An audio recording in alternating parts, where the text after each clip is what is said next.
Chapter 9.3, Day 3, we're looking at reference angles. If r equals 1, if the radius equals 1, we're looking at a unit circle. What are the definitions for sine of theta and cosine of theta? So it's good to remember that sine is actually our y value. So sine of theta is our y value. Cosine of theta is our x value. So remember, x comes before y, and that's the same thing with our first letters of sine and cosine. So C comes before S. So just kind of to help us remember that cosine is our x value and sine is our y value. A quadrantal angle is an angle that terminates on an axis.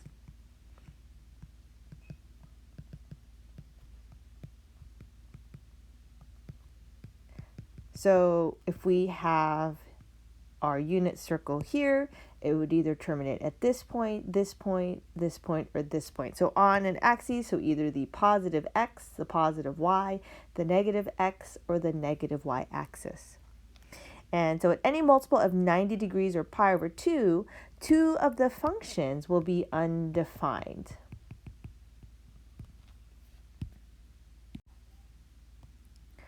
So reference angle relationships. Let theta be an angle in standard position. The reference angle for theta is the acute angle theta prime. That's how we read that, theta prime.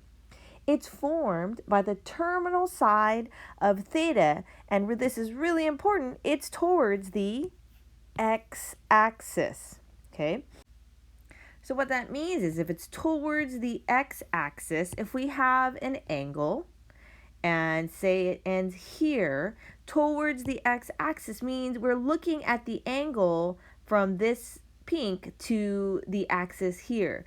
And then another example is if the angle was down here, again, it's toward that x-axis that way. It is never going to the y-axis, okay? So it's never going there.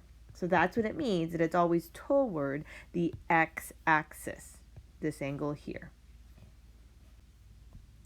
The relationship between theta and theta prime is shown below for non-quadrantal angles theta, such that theta is between 90 degrees and 360 degrees, or in radians between pi over 2 and 2 pi. So we're trying to find reference angles when the angles terminate in quadrants 2, 3, or 4. Okay, so that's when we're trying to find a reference angle. Here, here, or here.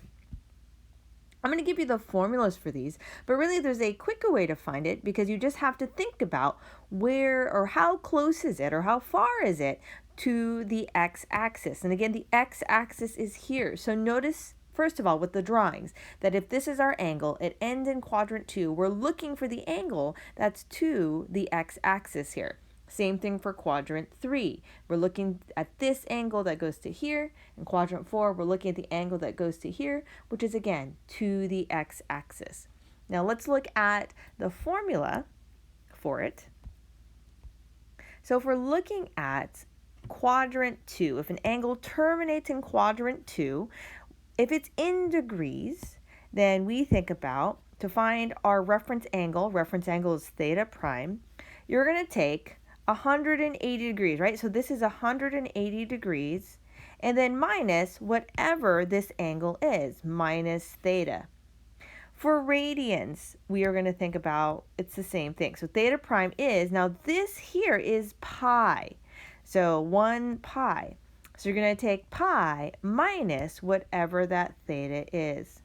Now if we're in quadrant 3, and it's in degrees, in order to find theta prime, we're looking at this angle here, and then minus what? This here, minus 180 degrees. So notice, whatever, this angle is larger than 180 degrees. So if I subtract 180 degrees from it, that'll get me my reference angle. Same thing for the radians. You're going to take whatever that angle is and subtract pi. Now if we're here in quadrant 4, so what we're going to do is this So this is 0 and 360 degrees. So what you're going to do to find theta prime is 360 degrees minus whatever this angle is here. So minus theta.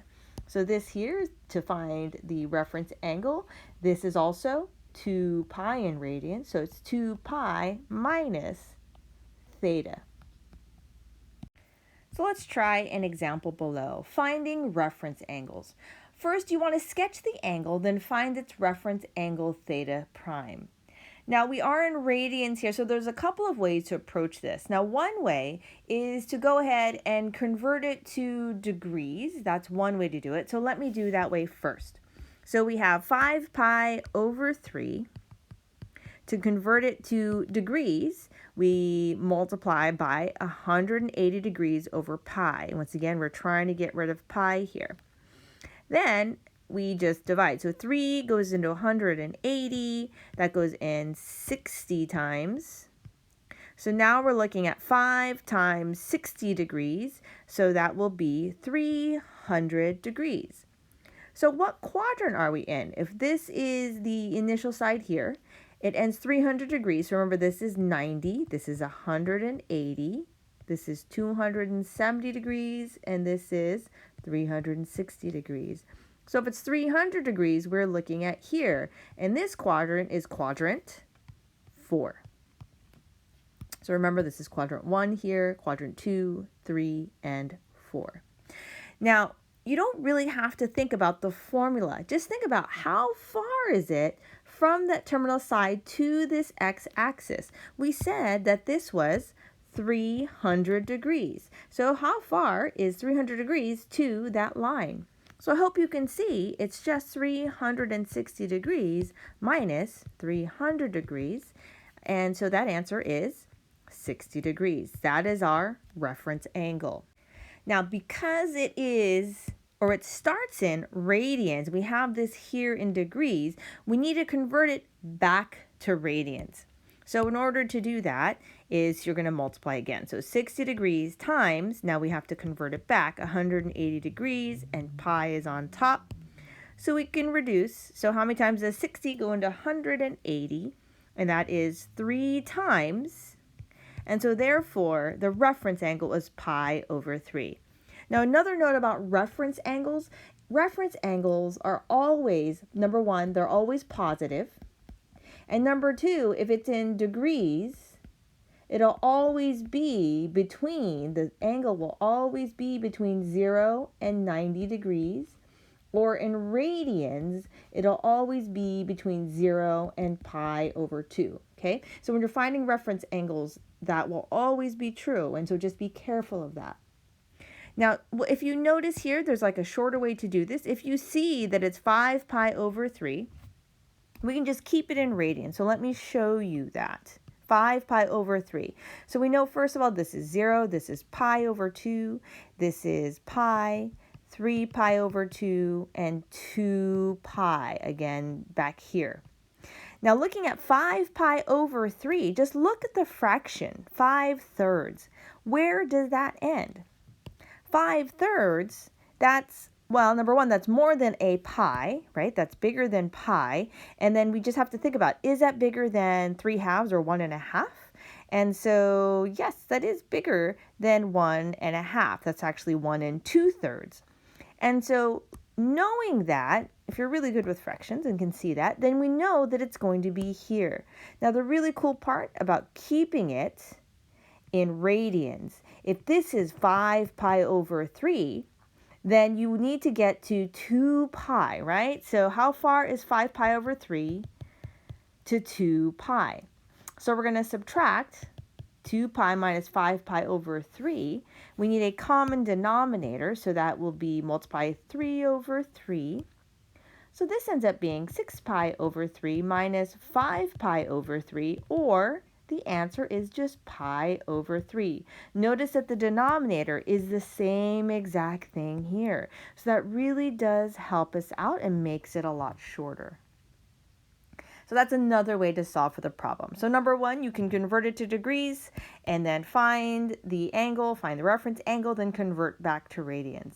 Or you can just keep it in radians if you're good about finding where it is and then trying to figure out how far is it from 2 pi or pi, and that is another way to do it.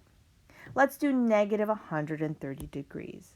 So remember, negative 130 degrees, if this is negative 90 and negative 180 degrees, therefore negative 130 is here. We are in quadrant 3. And so again, we're trying to find how far is this to the x-axis here. So we said this was 130 degrees. So how far is it from 130 to 180? That is 50 degrees. Now all we care about is how far it is. We don't want negative. We always want it to be positive. So therefore, this answer is 50 degrees. So go ahead and try these 4 examples here. And then in a minute, I'll show you the answers.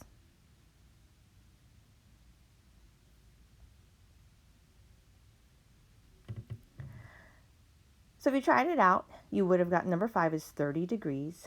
For number 6, that's 80 degrees. For number 7, that would be 2 pi over 9. And then number 8, that would be pi over 4. In this case, I went ahead and left it in radians. And it was more than 2 pi, so I had to subtract 2 pi in order to get my coterminal angle, so thinking about coterminal angles. And so then I found that it was 7 pi over 4, which is just under 2 pi. Therefore, I only need pi over 4 to make it a full 2